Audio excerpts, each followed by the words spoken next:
ನಮಸ್ತೆ ಫ್ರೆಂಡ್ಸ್, ಇದು shift VDI ಮಾಡಲ್ 2010. Owner 3 owner. Features ಬಂದು AC, power steering, 4 door power window, central locking, setup ಮ್ಯಾಗ್ wheels, system ಕೂಡ ತುಂಬ ಚೆನ್ನಾಗೈತೆ. ನೋಡ್ತಾ ಇದ್ದೀರಾ ಇಂಟೀರಿಯರ್ ಎಷ್ಟು ಚೆನ್ನಾಗೈತೆ ಅಂತ. ಲೆದರ್ ಸೀಟ್ಸು, 5 ಮ್ಯಾಗ್ ವೀಲ್ ಐತೆ ಗಾಡೀಲಿ. ಇದ್ರದ್ದು ಪ್ರೈಸು 3,10,000 ಹೇಳ್ತಾಯಿದ್ದೀವಿ.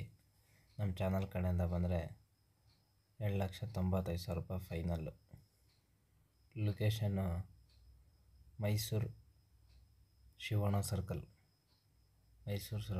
ಹತ್ರ ಗಾಡಿ ಅವೈಲೇಬಲ್ ಐತೆ ನೋಡೋಕ್ಕೆ.